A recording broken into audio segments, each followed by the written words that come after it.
Welcome to the International Authors Expo Replay Series. My name is Teresa Page, and I am the host and the facilitator of this new special event.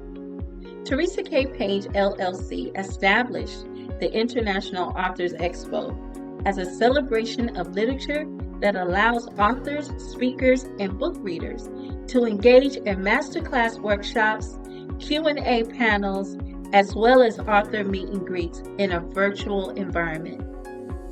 So what was our goal of this event? This new initiative is designed for my fellow authors to broaden their reach and to share their God-given message in diverse parts of the world, to sell their books, goods, and services in an online exhibit space, share their signature talks to educate published and aspiring authors the practical tools of success, answer questions regarding their personal writing journeys, enhance their brand awareness, as well as increase the probability of a viable return on investment. So I want to say thank you for joining us for this first voyage. Now relax and let's move forward as you listen in to hear our special headliners and our featured panelists. Let's get down to business. One more time, so coming to the stage. We have the illustrious Dr. Laura Aziz. I believe I said that correctly. And please forgive me, Dr. Laura, if I did not say that properly. No disrespect.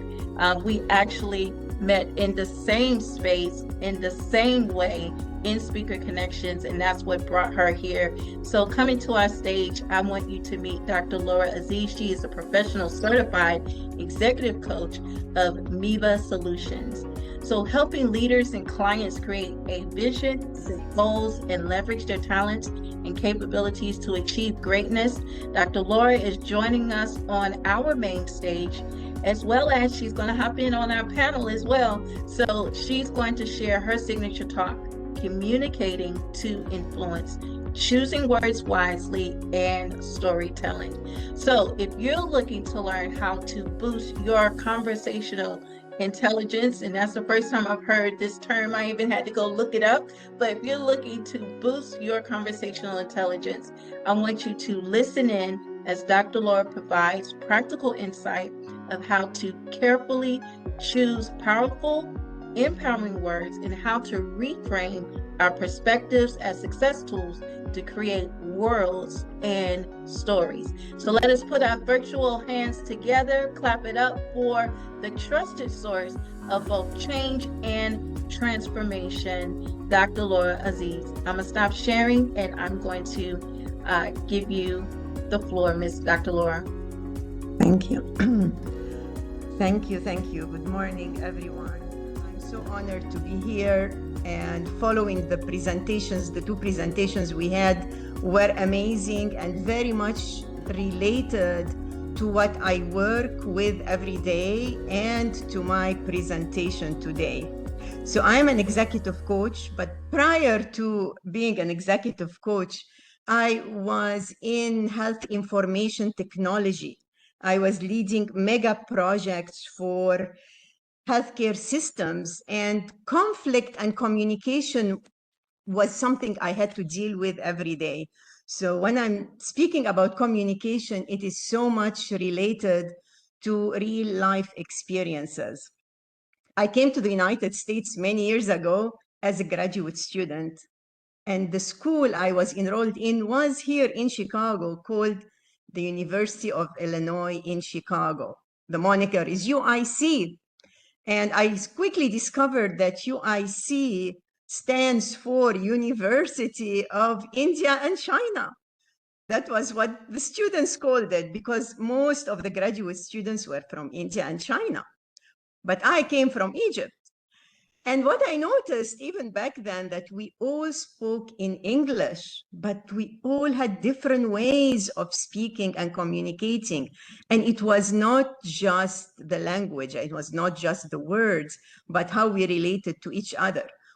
So other than having friends from India and China, which are still my friends until today, one of my best friends was from Ethiopia, and I had never met anybody from Ethiopia before. So it was a big realization of how important words, our voice, the inflection, the tone, the facial expression, the body posture, and how we walk in and communicate with people, how people see us, our presence and our physical appearance. People want to see us smiling, shoulders up, head up, not head down, or upset or sad. So controlling our mind, controlling our thoughts is a key to our success. And I saw that, like I'm here moving the timeline to when I started my executive coaching practice in 2020. Most of my clients had a communication challenge somewhere. Somebody had a challenge with speaking up in meetings. I had an amazing woman who got promoted and was invited to executive meetings. And now she was saying, I don't speak up in me. I just go and sit quiet. And when I asked her why, like what is causing you to go to the meeting and leave without saying one word? She said, I don't want to sound stupid. It's like, come on. Why would you say this about yourself? They promote you, they invited you, they want you there. They want to hear from you. They want to know you and know your thoughts and opinions and point of view about the topics being discussed. So that's why communication is a very close topic to my heart. And I'm going to share with you some of my observations and learnings over the years.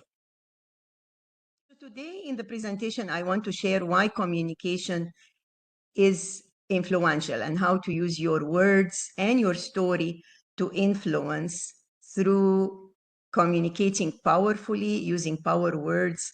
And I will share with you a storytelling framework. So again, like we are talking about communicating to influence, and our influence comes from our presence, how we show up in the room, how we are interacting with people, and how people feel in your presence. And this affects us when we are presenting to audiences, when we want to make sure we are heard and understood. The emotions, so it's not just the words, but how we are expressing our feelings and how we are aware of other people's feelings as well. And then the words we say. And I love this quote, not attributed to anyone because it was used by many. Words can inspire and words can destroy. And I personally experienced this in my own world, in my own work. There were times when I said a word that I thought was really meaningful, and yet someone was hurt from the word. So I learned to the conversational intelligence that Teresa spoke about earlier, like you want to have a higher IQ of the meaning of the words and how they are received by others. So the words travel from our mouth and they fall like raindrops on other people, and how they are interpreted and perceived are essential for us to be able to influence. So how do we influence? I'm sure many of you know the famous book by Robert Cialdini called Influence. And the same logic of Dale Carnegie, the art of persuasion is the art of making people want what you want. So it's a new way of getting people to follow you, but not by authority, not by coercion, but more by influencing them. And there are few principles to help you when you're interacting with others to become more influential. The first one, and the most important one, is likability. Some people call it the likability quotient. Like, how do you measure on this likability continuum, if you will? And why would someone like you? And part of that is how you relate to them, your awareness, your perception. how you show up, and being compassionate and relatable. The second important one in building your influence is reciprocity. So there is a give and take. And as authors or authors to be, there are a whole a host of people that we work with. There are publishers, there are podcast hosts, there are readers, there are maybe initial testers who will read your initial writing and give you feedback. And it is a give and take. It's a two-way stream. So they will help you and you will help them in return. The third is social proof. What people say about you, your social media channels, what you post. So be careful what you're posting on Facebook, Instagram, LinkedIn, wherever you have a social media profile, because people will look there to get an idea and get to know you. So present yourself in the best way possible. And I think Sabine mentioned something that I really liked and resonated with me in being a presenter. So an author has to speak to attract people to their point of view, to their persona, to what they are writing about, and speaking will help raise your social proof, build credibility and trust, and help you connect with your audience or potential audience. And that will build your authority. And I heard that word some time ago that I liked. And the authorship is your authority. Writing a book will increase your authority. And I would encourage you all, whether you're author to be or you're an author, to continue to build that authority. And I see Teresa here. Am I running out of time, Teresa, or I still have time? You're good. You still got a little bit of time. Keep Okay, moving thank you. forward. Okay, You're great. I thought you're coming on screen, giving me a signal.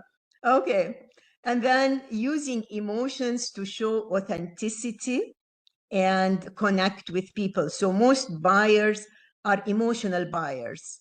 Like I think 75% or 80% buy because they like something and are emotionally moved, like the story we heard earlier. And the 25% are logical buyers. Yes, many of us are in the middle. We use emotions and logic, but keep that in your mind to connect with people and build your influence by connecting on an emotional level. So the key elements that I want you to think about when communicating to build your influence is to communicate with clarity, confidence, curiosity, which is like asking more open-ended questions to learn more about the people you're interacting with. Consistency, so repeating the same message to influence people. If you say it once or twice, it will not resonate. And I heard that expression a long time ago and I never forgot it, is until you feel like you're almost bored or tired of saying the same message, only then will it start to resonate with your people. So keep moving forward, keep conveying the message and use different modalities. Also speak with conviction. Always show your conviction and belief in what you're talking about and eliminate self-doubt. The applications of communicating to influence, you will find that you are using many and a variety of ways to convey your message and build that influence. So building your brand, the words you use, your tagline on LinkedIn, your colors, pay attention to all these fine details. Communication tactics to communicate with influence is to use active listening. And in active listening, I call it full body listening. It's leaning in, it's being with the person you are with, having eye contact. Also using pauses. Don't fill all the air. Pause, use silence to punctuate the discussion. If you use 10 seconds, sorry, 10 seconds of silence, it feels like eternity when you're talking to someone, but it helps people think and engage. Communicating in person and having contact is foundational, but if on a virtual session like that, you want to look to the camera, like how I'm looking now, like if maybe I'll move my glasses, if I'm looking to the camera and leaning in, you're gonna feel more relating to me. I'm more relatable.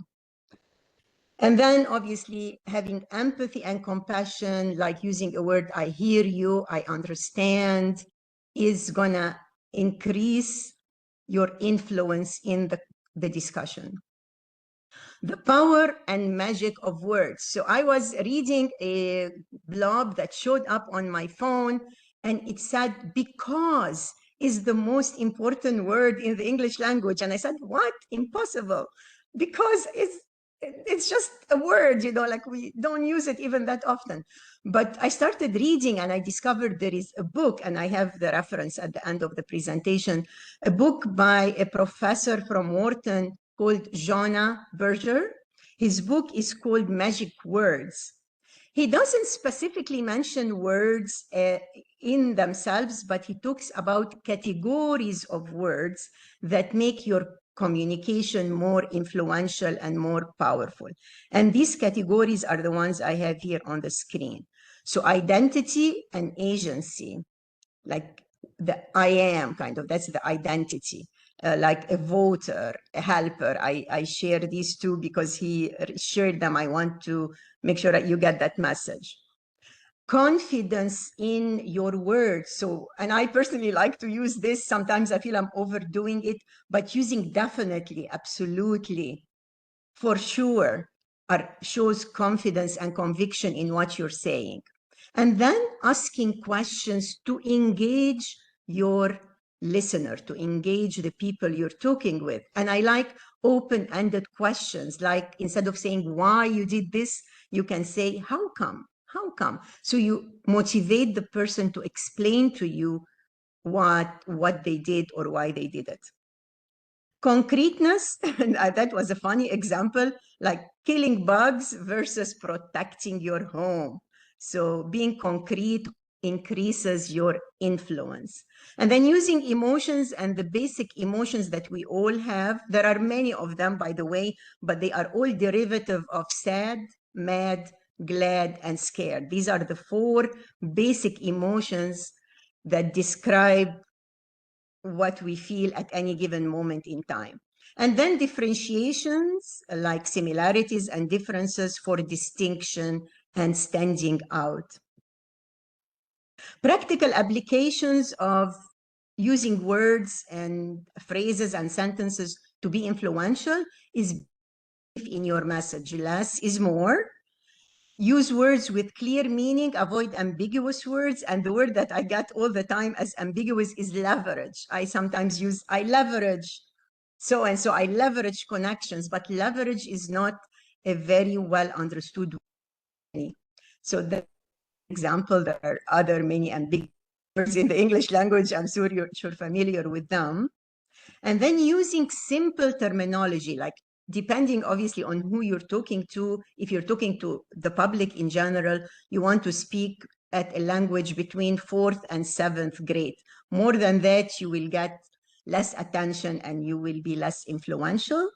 Avoiding complex sentences, using short phrases, and make it simple. The KISS method, keep it simple. I'm sure many of you heard of the KISS method. Other applications, the posing, the 10 seconds posing, use the word recommend instead of like, be a helper instead help me clean up. You can, like when you're talking to a child, help me clean up the room. You can say, be a helper to mom, or be a helper to the teacher. And then be a voter rather than vote. So this talks to the identity. Avoid filler words like you know, makes the language and your syntax looks weaker if you use filler words. And then use questions to ask for advice, because people will like you more. Asking for advice is a form of flattery. And use questions to redirect the conversation. Wrapping up here, I know I took more time because of these technical issues, but the storytelling framework that I want to share with you, and I share it with many of my clients who are working on their speeches and writing their story, is this 7-step. Every story to resonate with an audience needs a hero, that's the main character, needs a clearly defined problem, the pain points or the obstacles, or if they are feeling stuck. You are the guide, so there has to be a guide in the story. You're the wise guru who is helping the hero overcome their challenges. You have a solution to the problem. You will help the hero plan, and that's kind of the transition from point A to point B, the bridge. You plan the implementation of the solution. You have a clear call to action, the CTA.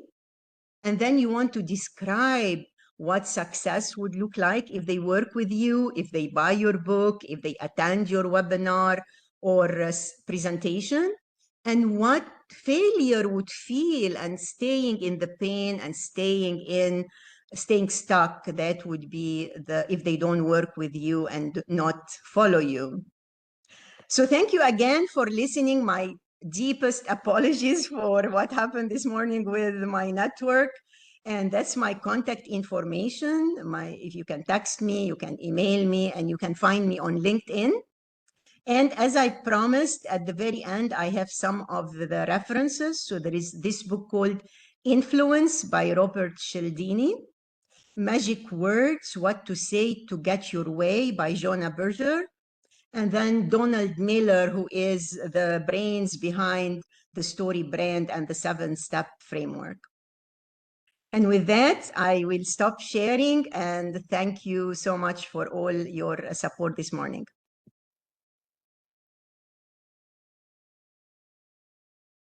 Well, all right, let's give it up for Dr. Laura. Let's put our virtual hands together. Dr. Laura, that was so awesome. Great information. We could get a little bumpy with technology, but the information that you gave us on today was so helpful, and it's going to help us be better communicators, not just in our professional work, but I believe that we'll be able to take a lot of this information and apply it in our personal spaces, and it's just great all the way around.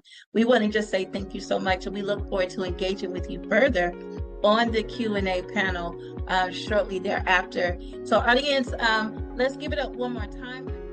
Thank you for joining us today. It was such an honor to have you.